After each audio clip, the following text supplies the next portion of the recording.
I missed it yesterday because oops, it's lower it a bit.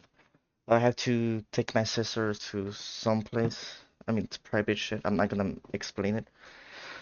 So I'm gonna be watching it today. I did fuck around with my OBS so I could put like music on another track, but I muted my sound, so I had to do like more shit. So if the sound is a bit imbalanced, I apologize for that, but there's really nothing much I can do. At least right now, without testing. Let's skip a bit, but I don't want to skip too much. 32? First major content update. Today, we're going to show you an exclusive reveal of Path of Exile 2, Dawn of the Hunt, which launches on April 4th. Twitch drops are enabled. Let me guess. They're gonna buff Warrior. They have to. Like, I played Slam, and it was so... Okay, first of all, Ground Slam, the one where you do the 2 slams, it was bugged. So when you did a slam, or not a slam, an aftershock, the aftershock itself didn't do damage. And then they went on break, which, like, yeah, sure. Like, you did a lot of work, yeah. Oops, let me erase this. Sure, whatever. I can't play the game. I chose to do a slam build, but I can't do an aftershock build. But my aftershocks don't do damage. So I'm pretty much just nerfed until endgame. Or they just pretty much... Whatever. Today's live stream, so make sure you follow the instructions below in order to claim your Executioner's Guillotine finisher effect. Yeah, now in today's stream, we're going to take you on a deep dive. I got the effect. I put it on the background while I played League of Legends. I put it muted. Which, by the way, it is a nice trick. If you ever want to get drops, but you don't want to watch the stream, muted. I don't know if you should mute it here. Just right-click, mute tab, and just put it on the background. Dive into the new Dawn of the Hunt update. We'll cover a new class, 5 new ascendancy classes, and huge expansions on character systems like unique items and support gems. After that, it's on to the in-game improvements, including changes to systems, a bunch of new encounters, and lots of other content. We're going to finish up today with a live Q&A session with Ziggy D will ask Path of Exile 2's game directors, myself and Mark, your questions from Twitch chat. Now we have a lot to cover today, so let's get started with a trailer for Path of Exile 2, Dawn of the Hunt. We as Mary are guided by the Spirit. 7 or so? Or 8? It provides prey, shelter, even love. I'm pretty sure it's a huntress. But for me, one day, all that were changed. Right? Like literally? The Spirit, it showed me something. From League of Legends? Something forbidden. And to defend all I loved, I used it. Alright, so she becomes the queen, I guess? I lost everything that day. Why? I'd rather die But fate weren't finished with me yet.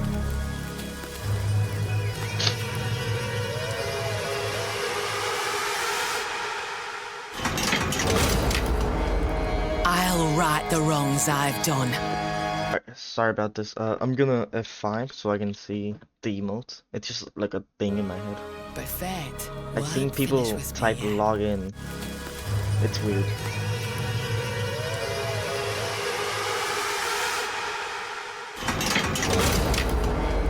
I'll right the wrongs I've done. I'll do what I must. No matter the cost. My stream is paused. Is it paused for you guys too? No, it isn't. Why is it paused on my phone but not on the screen? Huh? Sorry about this, but I mean, I'm not a streamer. We'll hear the Spirit once more. Let's do this and I'll like, do a level cut. Oh, never mind. Okay. So it's both ranged and melee. They already showed the in the beta than like whatever they did. I thought the mount was for the archer.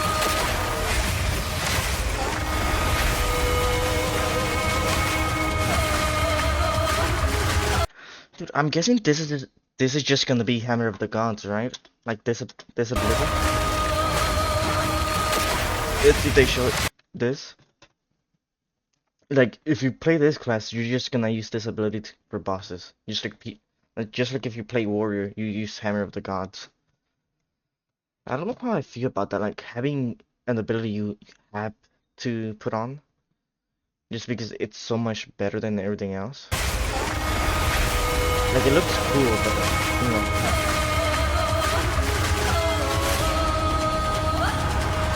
I think this was already in POE2.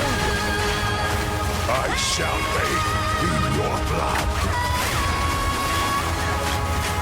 Time good? More unique slides? 5 ascensions? 5, what? New bosses? Lake Climber, right? That's what the map was. Okay. Oh yeah, it is the thing in here. Wouldn't people hate that at League? The biggest because they nerfed a lot of shit there, right? I actually didn't play them. April 4th. Where are we? It's April. Now, as you can see, March in Dawn of the Hunt, we're introducing the first new class since early access to POE2, the Huntress. The Huntress is a spear-wielding Asmeri warrior. Sorry about this for the guys on YouTube. I do have to see if my stream, like, is it watching? Like, can I see it? Yeah, it is. It's working fine.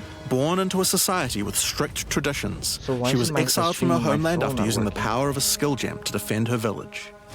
As a dexterous spear user, she specializes in both melee and ranged combat, dashing into and out of battle. Spears have extended range and a short dash, but unlike other melee weapons, you can also throw them. Wait, a short And dash. ranged combat, dashing into and out of battle. Spears have extended move from range side and a to short side? dash, but unlike other melee weapons, you can also Like throw Calista them. from League of Legends. Like, In order to make a hybrid ranged and melee character work, we had to do a lot of thinking about ways to make it fun to both enter and exit melee range. The first skill you will get as a Huntress is Whirling Slash. As well as striking in a circle around you, this skill creates a whirlwind that blinds your enemies. Leaving the whirlwind will I saw this skill in the beta thing they did in their event. It doesn't look that good. make it explode. The Like, it more doesn't Whirling look Slash fun. is used, the bigger the whirlwind, and the bigger the explosion. Okay. Once you're out of there, you'll want to follow up with something ranged. I'm just not a Whip fan your of spear whirlwinds, around to though. shoot twisters towards your foes. These don't look twisters cool bounce enough. off walls and can hit enemies multiple times. You can also throw twisters inside a whirlwind to shoot out extra tornadoes that do way more damage. In her offhand, the Huntress will usually want to hold a buckler, which allows you to do a new skill, parry. Oh, parry. While holding down parry, your character will counterattack any incoming attack from monsters near you, stunning them. Wait. So they what? So if wait, that's actually pretty cool. Because the red that was on the right hand, now it's on the left hand. So the hand he hits with matters, I'm guessing? Or they wouldn't just do this, right? They would just put In it in the addition, head or the something? monsters will take extra attack damage from your follow-up strike. But do you have to Some hit the red specific circle? skills are designed to be used after a anyone? parry and have extra effects. Disengage is a skill that does a quick jump back, damaging enemies in front of you, and it can be used to interrupt other actions, like dodge roll. If you use it against a parried enemy though, it causes an explosion and gives you a frenzy charge. Okay, frenzy. Just be I guess careful. you can combo If you frenzy parry with too another much, ability. you're going to get stunned and possibly killed. You can combine so this no one's combo gonna with parry. Whirling Slash. Use this mechanic, I'm Slash, guessing. parry, disengage, and you'll get an explosion from the disengage and the Whirling Slash. Unless they bug it out somehow. And then they find a way to make it so you can parry anything and always. Pretty much never dying. I don't see anyone really using parry that much. Because it's slow gameplay. I think that's the main problem. Like you have to slow down let them hit you, then click it, then you can do your thing. And you know, POE players hate that. The Huntress also has a variety of elemental spear throw attacks. You could use lightning spear to bounce lightning between your foes. Right. Or you could throw explosive spears into the ground. These pretty much just when they do, they'll incinerate anyone with a blast. All spear throws on the Huntress can also be empowered by frenzy charges. For example, explosive spears will do an even larger explosion and leave fire on the ground. So, and these empowered versions can activate even more combos. Using Whirling Slash over ground fire will suck it into the whirlwind, adding fire to the explosion. Using Twisters inside a fire whirlwind will shoot out fire tornadoes as well. That was right. And you can do similar combos with ice and lightning too. Did they nerf ice and lightning? Now, a key aspect of hunting is exhausting your foes by causing blood loss. Because everyone was going this skill is Rake, which dashes towards your target and unleashes a deadly slash, opening up wounds on your enemies. Bleed? Follow up with Disengage and watch them bleed out as they run towards you. So it is a bleed, right? On the health bar of monsters, you can see how much blood loss the enemy has experienced, and the Huntress has skills to take advantage of this. He's saying bloodlust. Is that a different? Is it gonna be like a different effect from bleed? Is it gonna be able to stack with hits instead of just one big hit? That's my main problem with like elemental shit. Is just that they all work the same. You do one big hit, then that procs it. Like there's nothing, at least that I've seen, that it's like a lot of small hits after one after another to build it up. For example, using Blood Hunt will thrust forward and cause a bloody explosion. The more blood loss, the bigger the explosion. If you want to cause bigger bleeds, try out Rapid Assault. The final hit of this multi-hit combo will stick a spear into your enemy for a big bleed. Now, Explosive Spear and Rapid Assault both result in leaving spears behind, either in the ground or in enemies. But there are other skills that leave spears around too, like Storm Lance, that leaves an electrical spear that arcs towards enemies. But what can you do with all these spears? Detonate them, of course. Thunderous Leap will allow you to jump onto and explode any spears either. I wonder if they did the same thing they did with the Rolling Slam, which is they put a time on it, so you can't just, you know, make it faster and faster. Because if you could probably just stack attack speed, spam it, and get like 100 spears, no? Then detonate them. They're in the ground or in your enemies. Now, as well as hunting animals, the Huntress also has the ability to work with them. While fighting any beast, you have the ability to tame it and use it as a companion. You can only have one... Wait, he said beast, right? Now, as well... Beast. So... And it's a boss. Well, it's not really a boss, it's a mini boss. So, beast, could you do the Chimera? Like, if you could do the Chimera, you pretty much... but it's probably just for that map, right? No, it doesn't make sense because there's maps that don't really have beast. Like the Filth place. There's not any beast there, or the Forge. Those are mostly like iron, like a armor contract. So you should be able to take it out into like another scenario.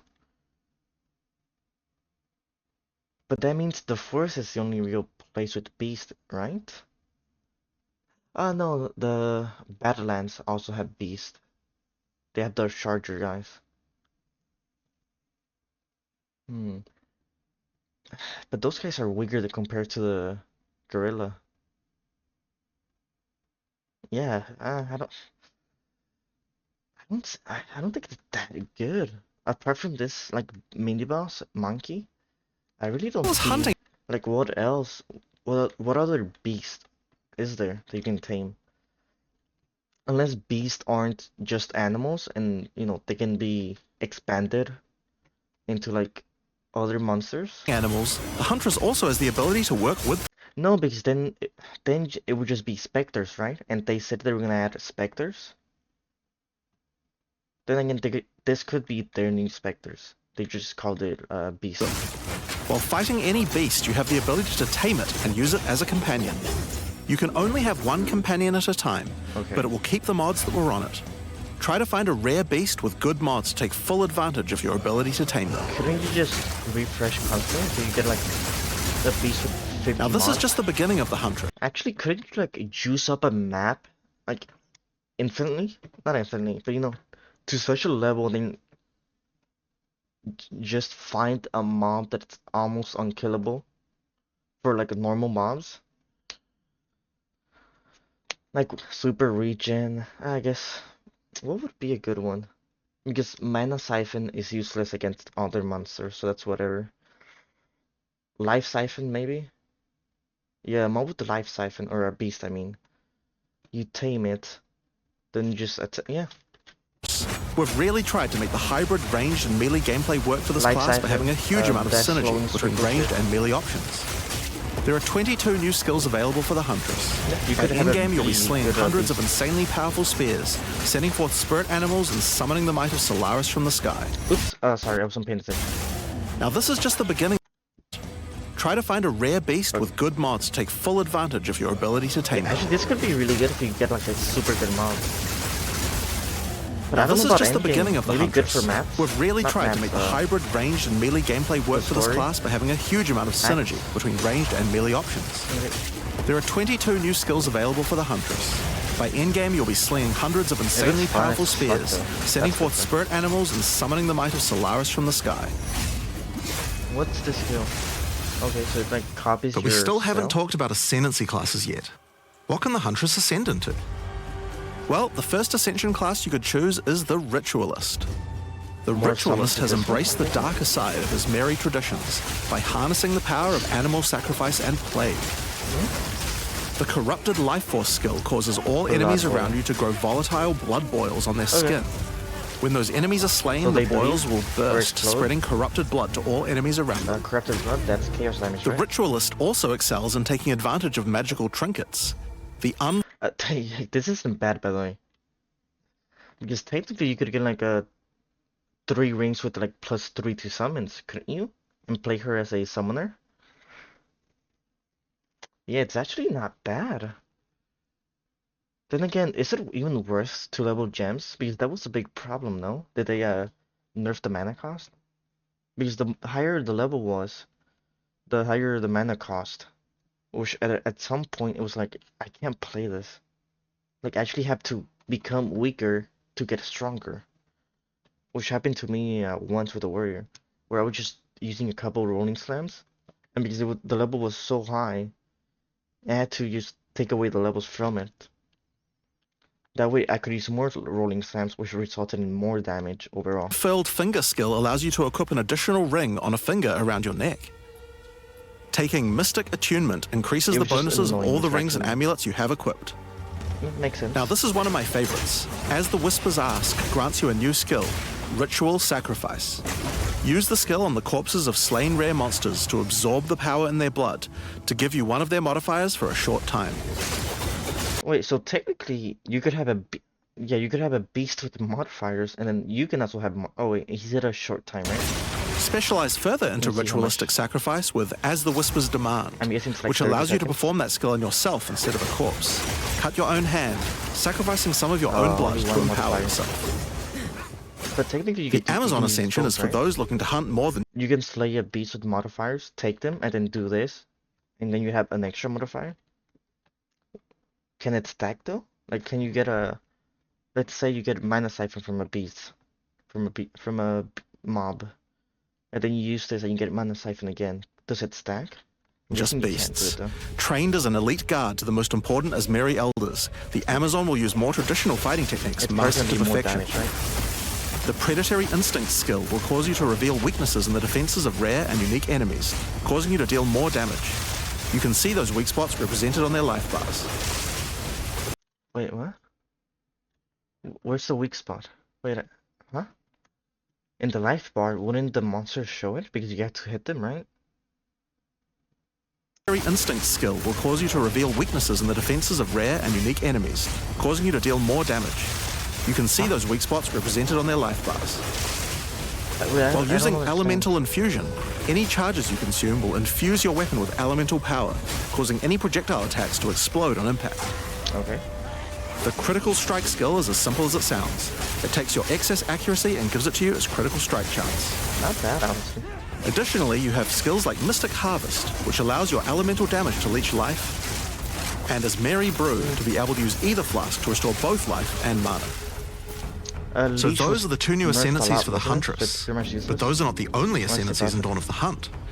We've added a new ascension class for 3 of the other existing classes too. Nice. First up, for our warriors out there, we have the Smith of Kitava. The warrior is a blacksmith in origin, taught by his father Renly. With this ascension, you can take your smithing skills to new heights by embracing power from the insatiable one himself, Kitava. Smiths of Kitava are master blacksmiths and have the ability to... So it's a two-handed class? I'd expect it...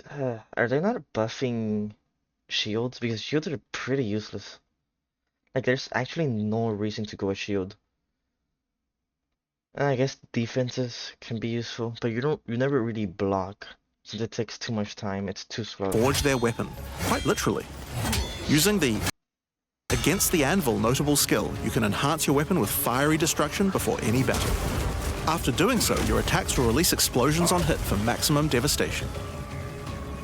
You can also use the power of Kitava to summon an animated copy of your weapon to fight alongside you. Okay, animate weapon. A great blacksmith can do more than just forging their weapon though. Their armor can be enhanced too. It's not an animate weapon, it's a manifest weapon, so they could still add animate weapon, right? But it works differently. Because making the animate weapon a skill, like, what's it called? Stuck to this class feels weird. Also use the power of Kitava to summon an animated copy of your weapon to fight alongside you. A great blacksmith can do more than just forging their weapon. Oh, maybe they're gonna put it in armor this can be enhanced then, too. Like, buff it. Now you might think this ascendancy class tree looks a little abnormal, and you're right. Yeah. There's a lot of notable skills all disconnected at the bottom there. By taking this point here, which is free to assign, your character is unable to equip body armors with mods of any kind. So your body armor must be normal. Sounds like a downside, right? Except now in true blacksmith fashion, you get to craft your own body armor by taking those disconnected notables with your points. If you want your body armor to grant life... you could go 5% of life, because they're probably gonna add a... No, they're not. Take this notable. If you want resistances, take this one. There's so many choices. Think of it like you're crafting your own body armor, just in a more... Technically, it's not bad. You could just max out all resistances with this, right? Because this is free. And then you have 2 more points in your first, so you can do lightning and then fire. And then you can max the other one with the rings and shit. Can you take one more? I don't know. Is it actually that good? Yeah, because you can just max out resistances. Then you also have life regen. So you don't worry about resistance. Is there chaos resistance? Sense. If there is, it's broken. Now, let's move on to those who prefer the reassuring feel of a crossbow in their hands, the Mercenary. Alongside the existing Ascension classes, the Gemling Legionnaire and the Witch Hunter, you can now play as the Tactician. Like, shooting and moving felt good, but the damage itself and the abilities didn't feel as good. It was disappointing. The Tactician is a former Blackguard elite. Free from the duties of a Blackguard, he is able to use his training to decimate the monsters of Rayclast and earn a healthy income doing so. This training comes in the form of various skills like suppressing fire, which causes all projectiles to pin enemies. When combined with the right where we want them notable, your pin not only stops your enemies from moving, but stops... I mean, this could actually be broken to a certain extent, right? They cannot perform actions for just regular mapping. Because you can also pin bosses.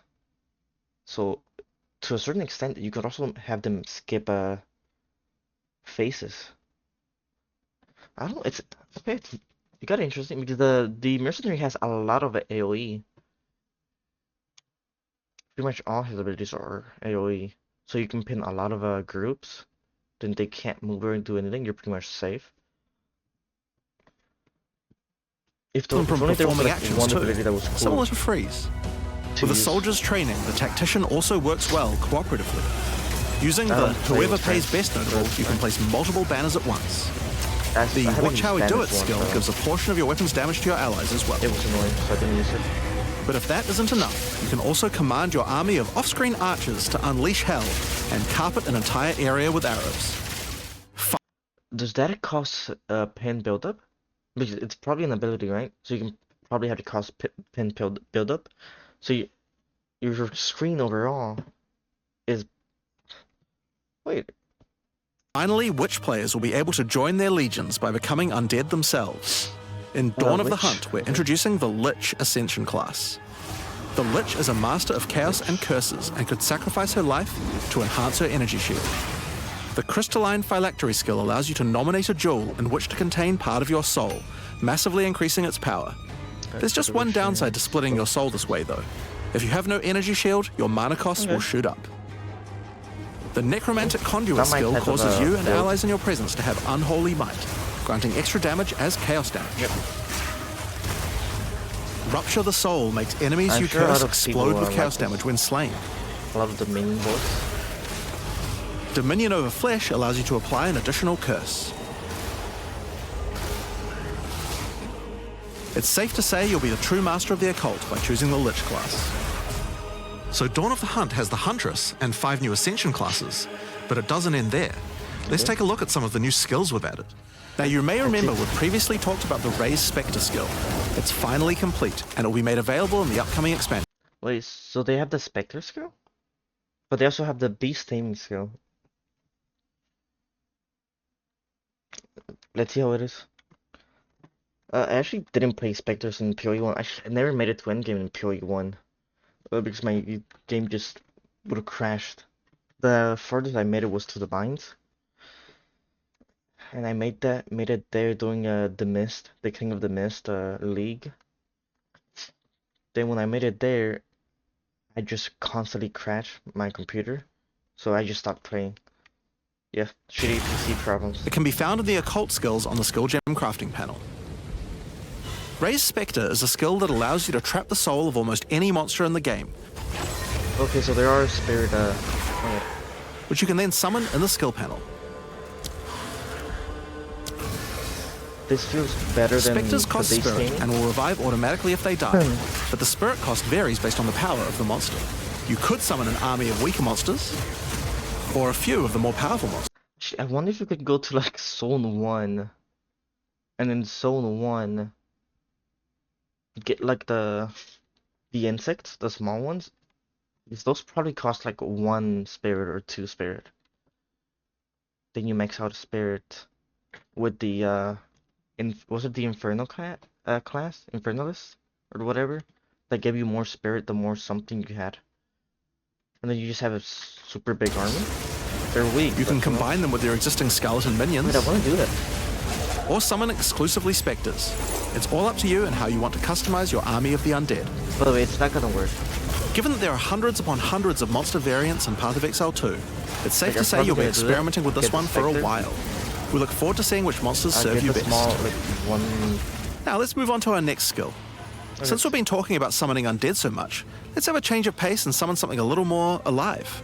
In Dawn of the Hunt, we're adding the Summon Rower skill. If you give them holy might... Summon your friendly rower to aid you in combat as a minion. Right. You can also mount your rower in combat at any time, allowing you to move at full speed, even while shooting arrows or throwing spears. Be wary though, if you take too much damage while riding your mount, you can be knocked off and get overwhelmed. It's worth keeping an eye on your stagger bar, as falling off the mount can be almost certain death. Right? On the topic of new ways to enhance your character, let's talk about support gems. Support gems are used to modify your skill gems in meaningful and interesting ways. Currently, we feel that a lot of builds have insufficient options here. Yeah. There's pretty much like 20 or 30 support gems you use. The rest feel useless or like for specific niches. To alleviate this, we're adding over 100 new support gems. Hema crystals will enable a new kind of bleed build, turning the damage over time you would have done. You know what? I think that they're gonna crash into a problem, and that's too many support gems. Because the way you get support gems right now is you get the uncut, and then you get it by picking one. Which that in itself is good because the user, me, can make the decision, right? However, when you go into the support gem window, there's gonna be so many at some point because they're gonna keep adding and adding, which is good. But there's gonna be so many that a new player is gonna get a what they called decision paralysis or whatever, and they're not gonna know what to do.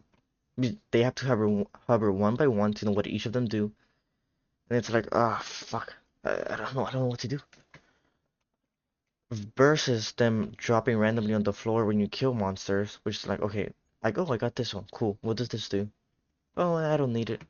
No, I feel like that's easier to digest than having an uncut gem and then doing that. Like in the future, I feel like that system is better, like the one they have in POE1, even though it's worse at the beginning.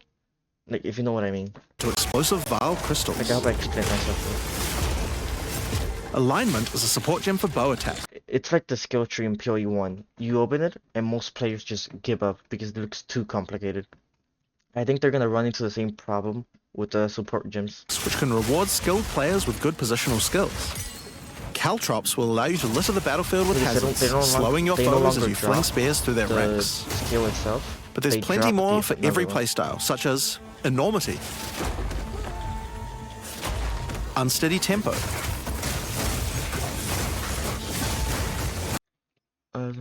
attacking with illusion. Hobble on you? Okay, what's hobble?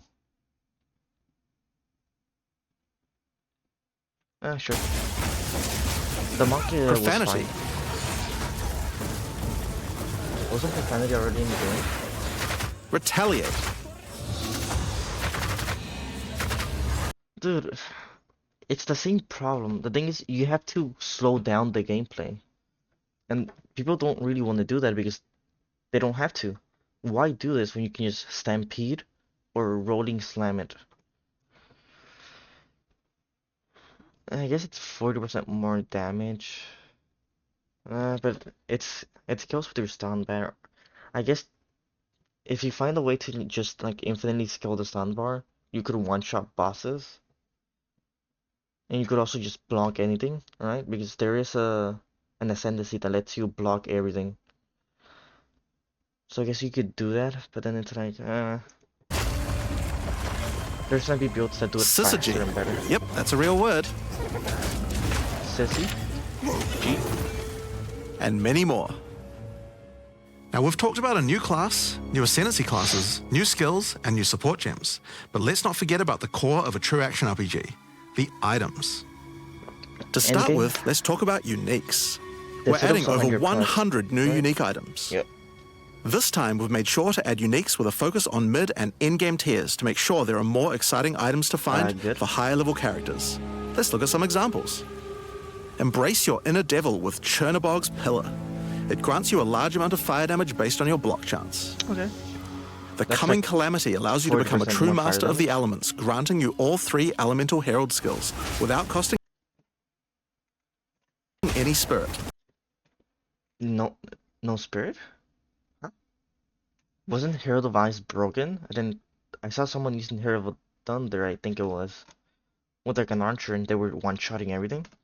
Like, I don't know about Ash. Well, Ash is the warrior's herald, so obviously it's useless. But these two, I feel like they were super broken, especially on the monk. They're really gonna give. I'm guessing you're gonna nerf them, or they already nerfed them, maybe. At the same time, it penalizes enemy resistances. Like Waste Gate is a belt useful for builds using a single resource like Blood Magic or Archmage builds. With this belt, you can use 2 life flasks or 2 mana flasks. It's up to you. Now, we could go through these all day, but we'll leave most of them for you to discover. Suffice to say, though, we want there to be way more cool things to find. Over time, our goal is to add a unique to every single base item type at a minimum, so that you can chance any base in the game. Alright. Now, given that we have the Huntress, we have a set of unique spears from early game all the way through the end game as well. One example is Scyther's Spear, which combines bleed and fire in a powerful way. It allows your ignites to be aggravated, dealing substantially more damage. We're also introducing a suite of unique bucklers with... Like, isn't part of the class the fact that you can use projectiles? Like if I feel like projectiles are gonna be fun though, because you can use projectiles, then you can dash forward and do that. I feel like that gameplay is gonna be better than just bleeding or which combines bleed and fire in a powerful way.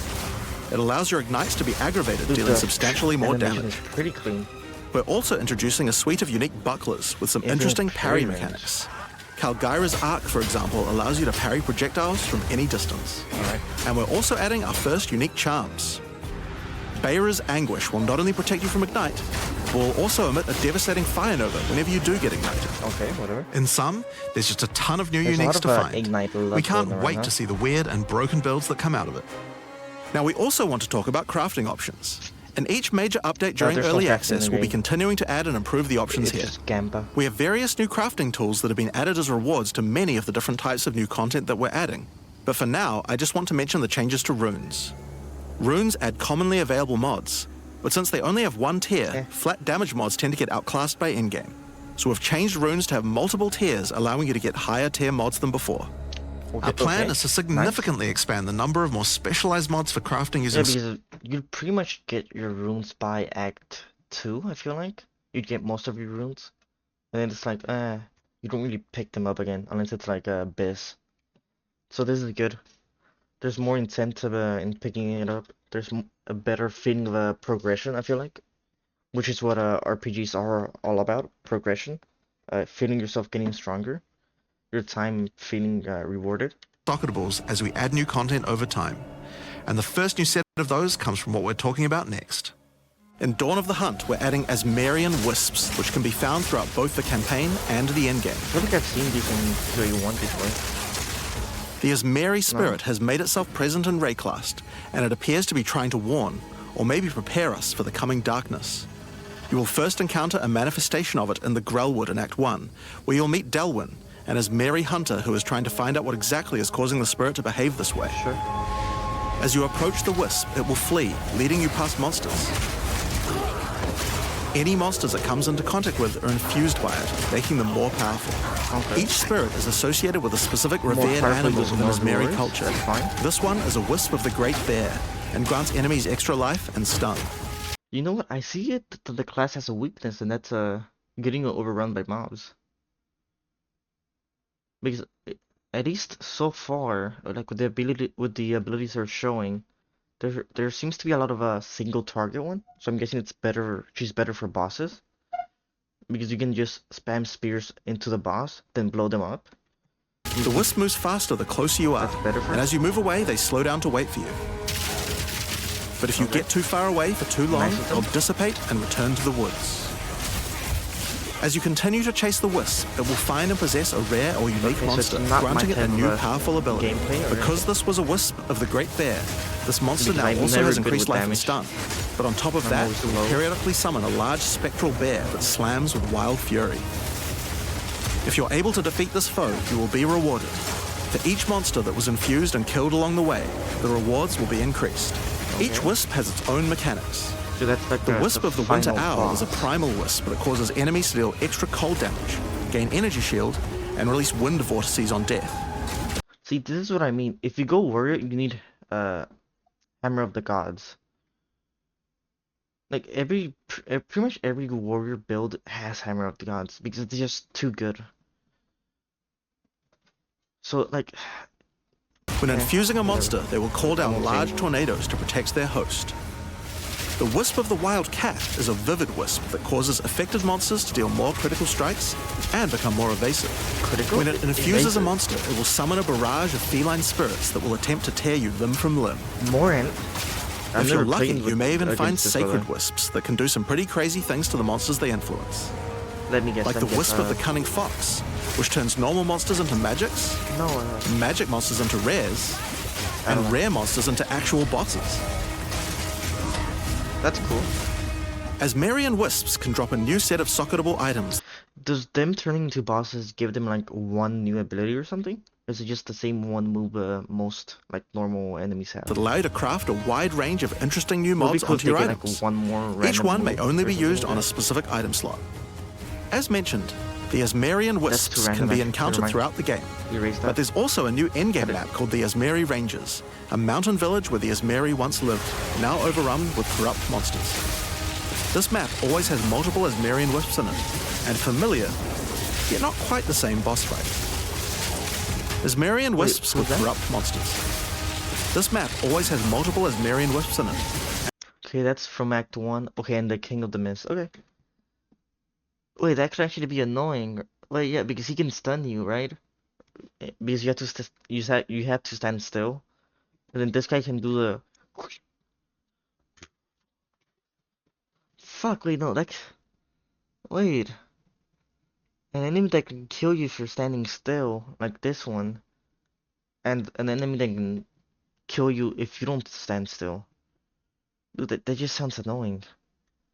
And familiar, yet not quite the same boss fight. Asmerian wisps can also be further modified by the endgame Atlas tree as well, okay, so more Atlas and by passives. tablets. Yeah. But I'm not going to be the one talking about those things. In order to cover all the new content in in-game, I'm going to hand things over to Mark. Hi, I'm Mark Roberts, Game Hello, Director Mark. on Path of Exile 2. There's a ton to talk about with the endgame today, so let's dig right in.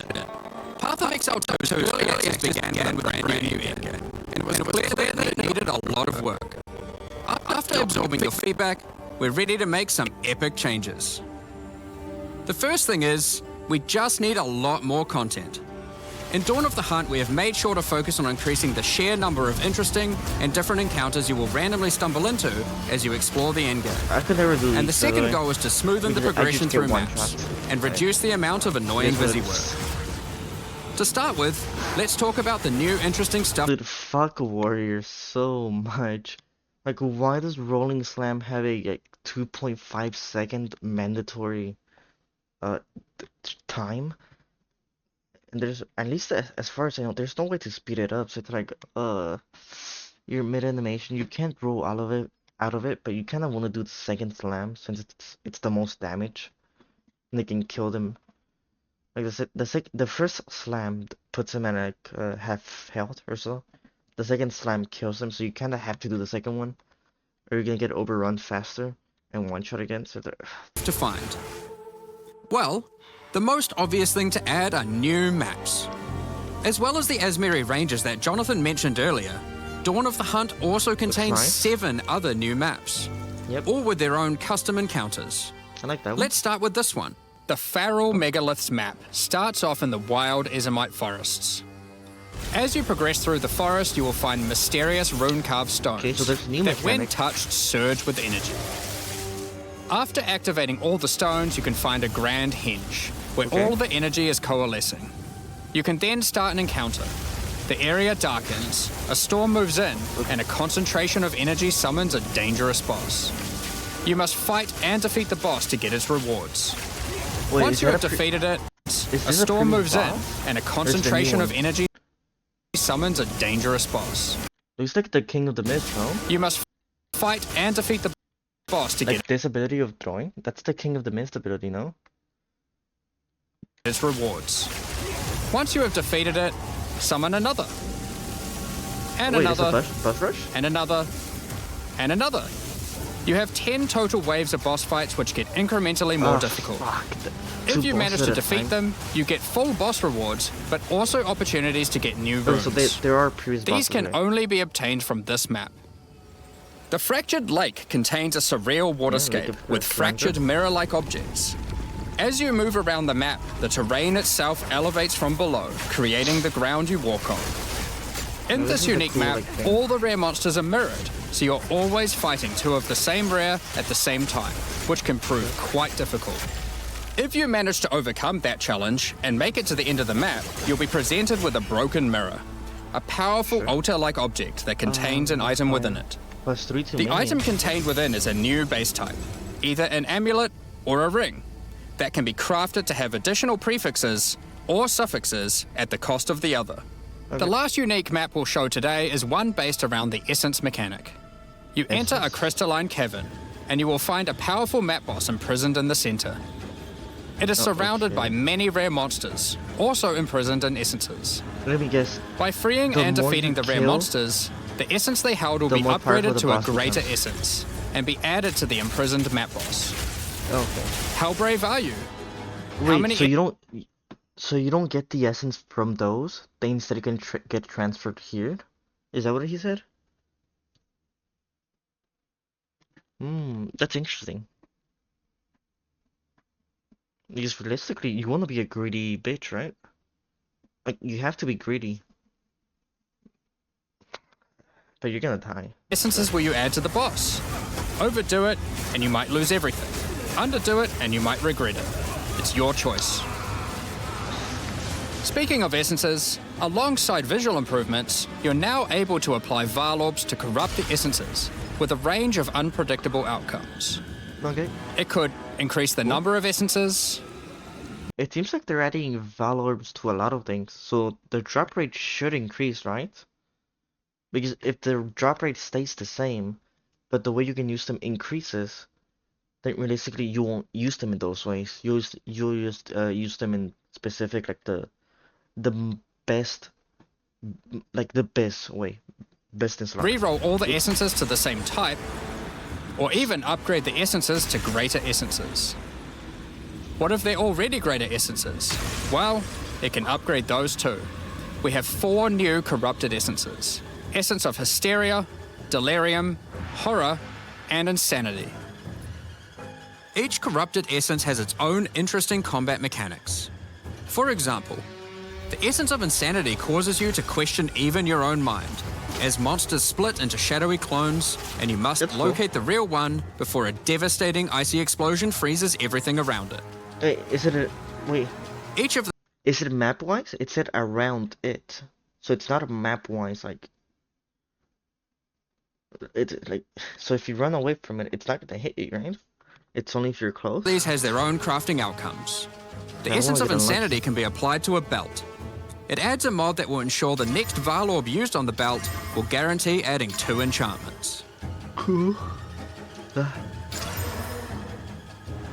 It's worth noting all the essences in the unique map can also be corrupted too, if you're willing to risk it.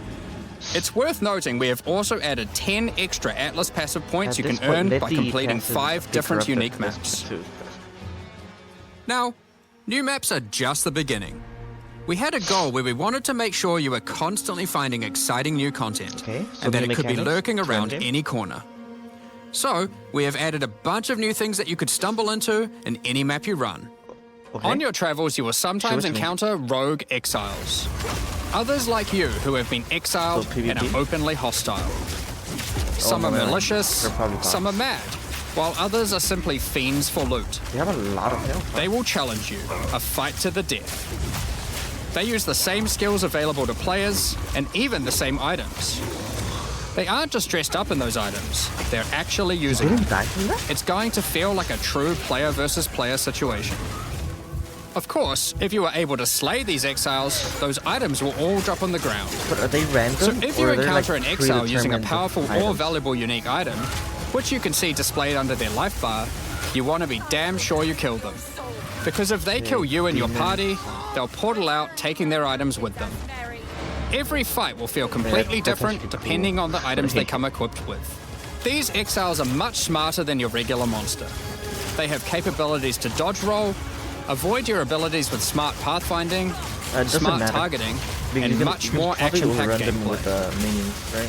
Fortunately, they're like you and they're not super durable. Unless, of course, they're wearing uniques like Helm's Heart, in which case, expect a longer battle.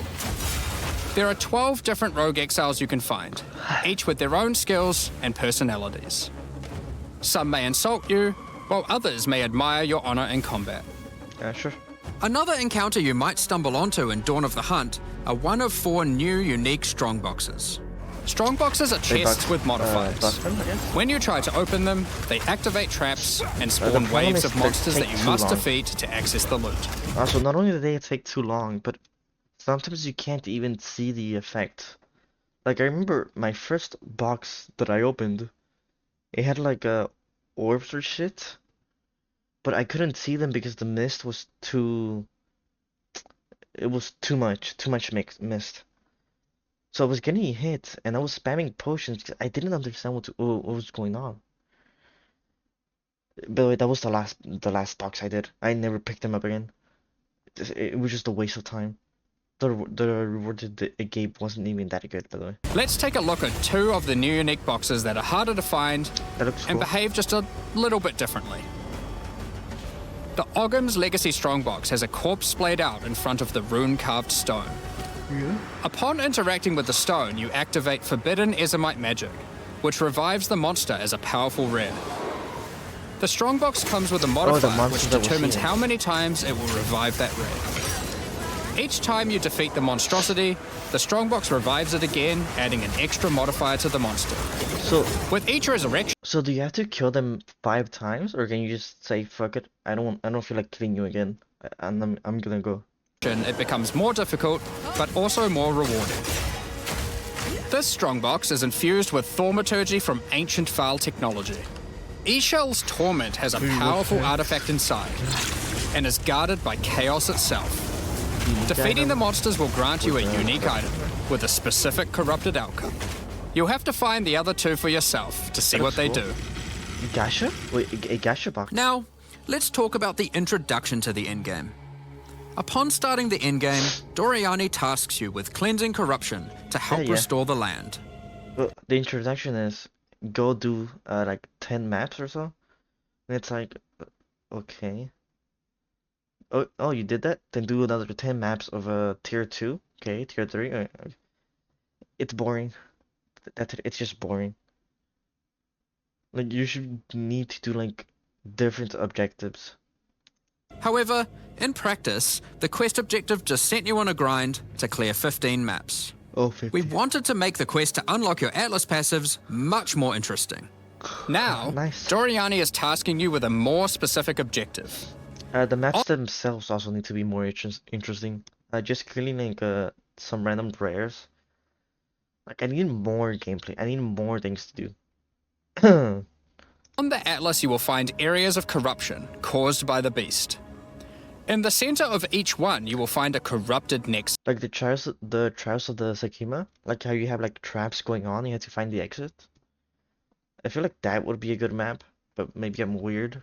Like you have to find the exit, and in the exit, there's like a giant chest with good loot. I feel like that would be a good map.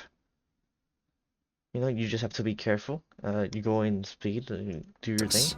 The source of the affliction. In the areas leading up to the Nexus, you will notice that corruption spills out from slain enemies and amalgamates into powerful monsters. Okay.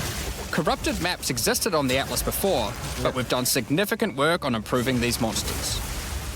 We've also done a full pass on the modifiers on these maps to make them more interesting and more rewarding. Once you reach the Nexus, you will have a new task: cleanse the source of corruption.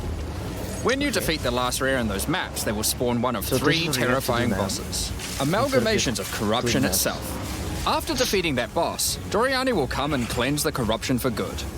As the remains of the boss are purged of corruption, it coalesces into raw crystallized power, which you can use to gain points for your Atlas passive skill tree.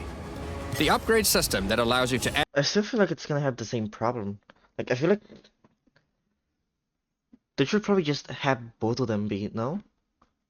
Like, you either do this or you complete 12 maps, then add more mechanics to be able to do it. That way it's not like only one thing to do if you want to level up. And enhance content in your maps. Like, we didn't stop there though.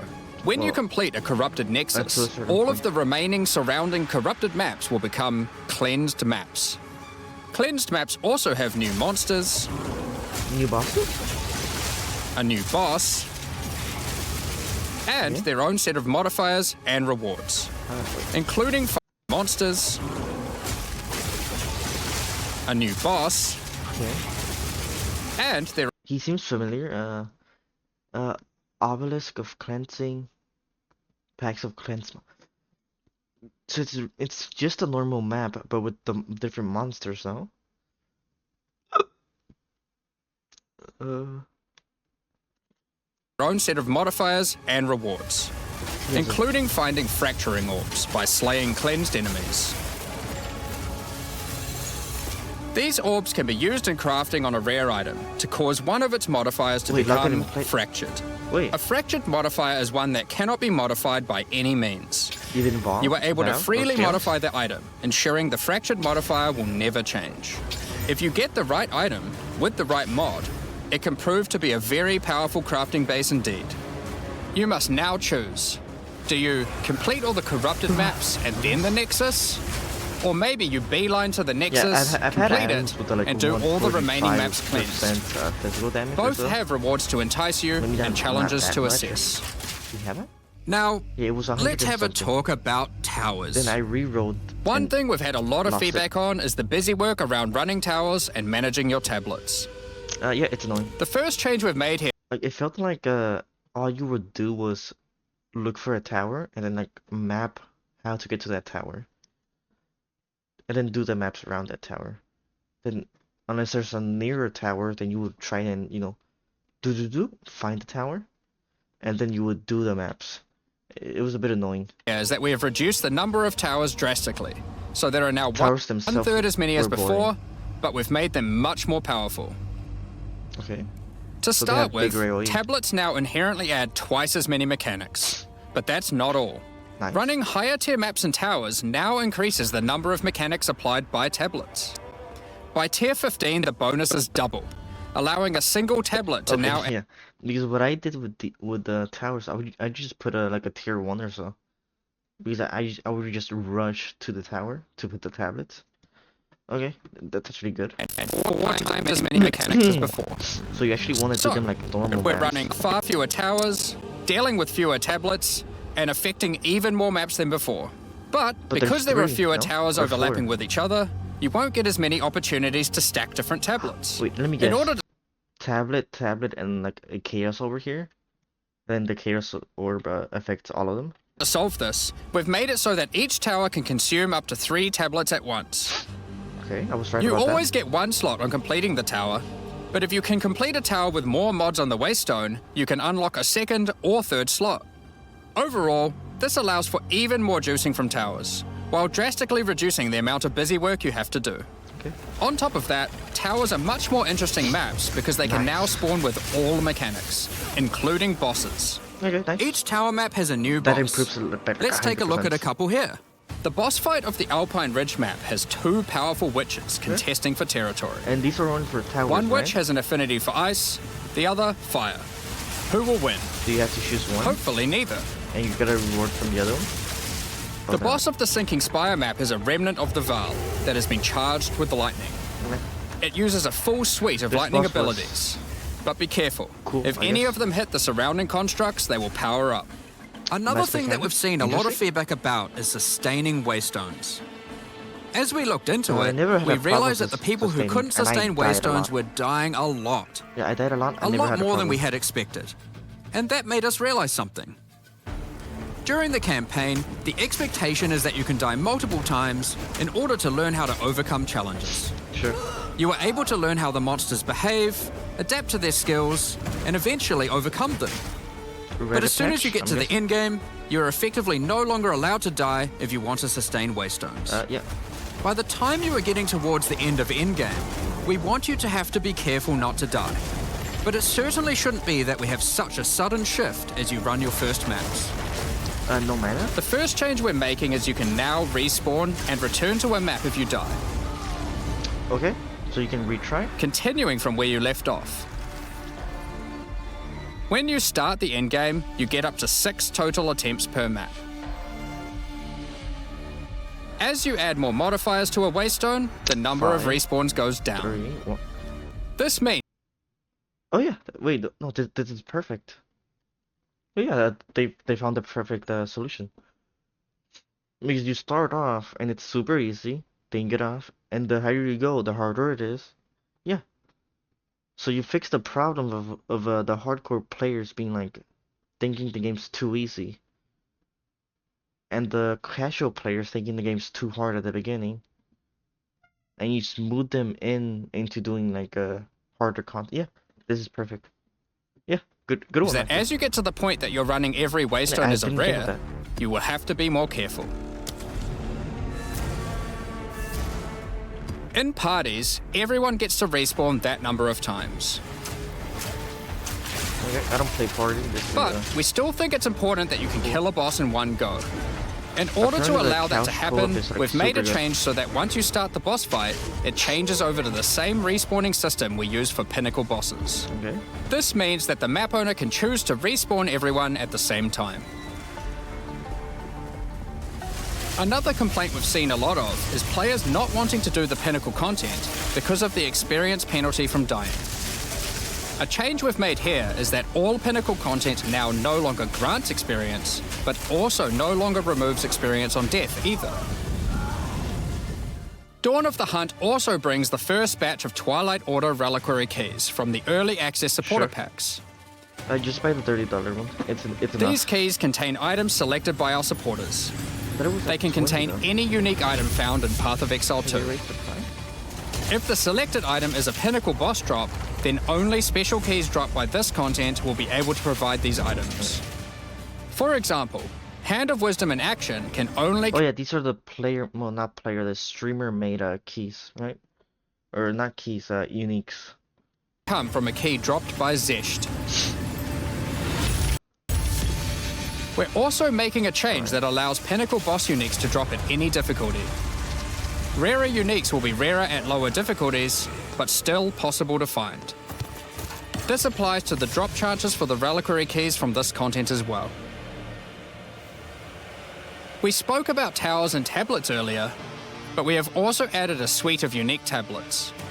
Okay. Each of these adds crazy interactions to the maps Shutting influenced gun. by it. For example, this unique tablet allows you to run any map in a tower's radius without Yeah, but what about this slot here? Yeah, sure, you have the three squares here, but there's a square here. Like, and it's right in the middle. This has to be important, right? requiring connections, which can be quite useful for jumping gaps and traveling Is it around your just a atlas. normal map slot? And this tablet causes all runic monsters spawned during expedition encounters to be duplicated, Okay. and weakens all expedition monsters that emerge from the ground. The Atlas tree has also been expanded, and you can find many of the new mechanics there, and improvements to existing ones too. So it's gonna be expanded again and again. They really Now, need to through expand this live stream, we have mentioned quite a few new crafting options that we've added. New runes, corrupted essences, fractured mods, and jewelry crafting it. So bases. it's probably gonna end here. But we did have just one more crafting system to talk about. Oh? Recombination. Expedition was the only in-game mechanic that was lacking a crafting system, so that needed to change. Recombination is a mechanic that might be familiar to some players. It allows you to merge two items together, hoping can to you get the choose best elements of each on a single new item. Wait, the best? Combination is a mechanic that might be familiar to some players. It allows you to merge two items together, hoping to get the best elements of each on a You heard that? He said hoping. Okay, so you don't choose. It's just gamba. Meaning it's never gonna work. single new It's just item. like- This new crafting Gamba. bench will be unlocked as you complete your first expedition, and requires artifacts found during expeditions to fuel it. The rarer the mods on the item you are combining, the more expensive the cost. That wraps up all the major in-game changes we're talking about today. Alright. With all the system changes and new content, we can't wait to get in there, start blasting maps, and obliterating monsters. There is one more thing we wanted to clarify before we move on, What? which is that all the content we've talked about today will be made available in the existing early access leagues, so you can play your Okay. existing So characters. it's not a new league? However, there will be new leagues made for Okay, there those who wish to start in a fresh economy. Always start fresh. It is recommended to start over and get the full new I'm probably gonna experience play, in the hardcore. Dawn of the Hunt leagues. Since I'm already used to the game, I shouldn't really die. For unless I all get- our existing early access players, I dose we're up really on it. looking forward to joining you playing in this new update. For those who don't already have access and are interested in playing Path of Exile 2 Dawn of the Hunt, you are able to at any time purchase an early access supporter pack at www.pathofexile2.com. Additionally, the Paladin and Penance supporter packs are now available to purchase in Path of Exile 2 and contain 6 microtransactions each and the full pack's face value in points. Sure. All the microtransactions contained within these I'm not a packs are microtransaction purely guy, cosmetic to be and fair. do not affect your character's power or progression in any way. Thank you so much for your They have it in ongoing the race in the support. background. We're just about to start the Q&A with Ziggy D. Ziggy D. With release at the end of next week, our community team will be posting crucial information you'll need for the release. Alright. keep an eye on the news. They said it was April 4th, right? Yeah, I'm definitely gonna play. Like, this actually got me excited to play the game. It's been a while since I've been this excited to play not a new game, but an old game I've already played. Alright, I'll see you guys March. Well, I'll see you guys in the next video, but I'll see this. You guys play. I'll see you guys in April 4th playing Path of Exile. Peace. Thanks for watching. Great stream, honestly. Like usual, these guys are always straight to the point. Great changes, great updates. Hopefully it stays that way. Peace. Like and subscribe. Twitch stream name, it's the same as the YouTube name. Pentadente. Yeah.